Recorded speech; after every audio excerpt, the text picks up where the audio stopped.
India ki mafam kaya da so Ayatollah Khamenei akhoi Supremeleader si ki support tawba pamjaba mahaki mathauna matik magun singse ngaujaba mahaki fan haitare mahaki followers singna koi Jammu Kashmir da so mahaki lekhidaba ki protest tawri ko si mayam si mahaki akhoi Ali Khamenei si ki lekhidaba ki protest tawri ne mayam si worldwide tani ajabana akhoi Iran ki Supremeleader Ayatollah Khamenei si loina pamnai nungsi karigi no haiba matamda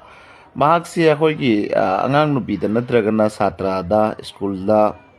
natraga yani church da kari da bom ngasi bu tha bagi aduga mi hatpagi student hatpagi ta de ko even America gi di huji America masana su America gi vice president oiramba former amam school da kai da tawbasi nungai ti na am hainari ko aduna bahag rise haibadi mahakna puthomi ba akhoi gi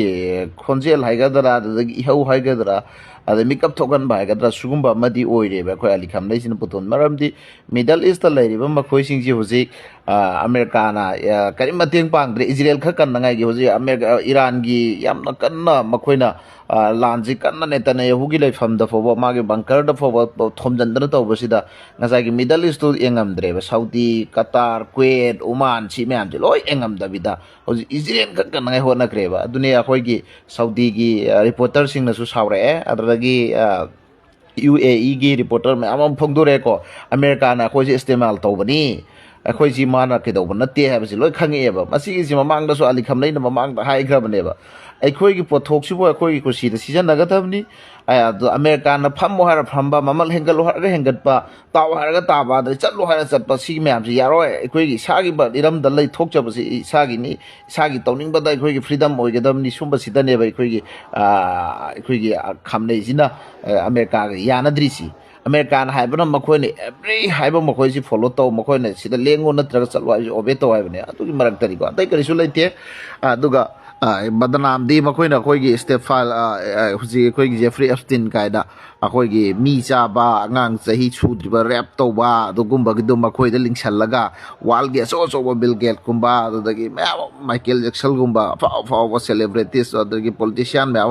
makhoi na dugum fatta ba ok to lisatu salama banena adugi mafam du center du cry da no America do bane madu nam thanangai gi su amuka hena pistok tawna Iran da attack taw bane ba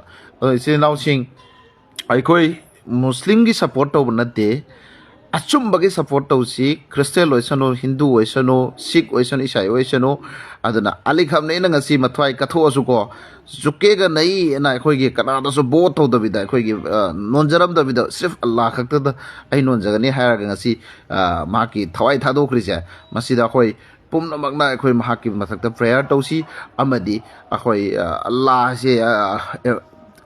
everything can do is Allah habase akhoi kawroi Allahu Akbar mahakti kul fa kul ni habase masida akhoi thajaba leraga mahakki mathakta prayer tawsi amadi Middle East Athouba da santi lehen boisano America Israel busu gyan tahan bo oisano haiba wakhalon si miyam dai pijari amadi akhoi gi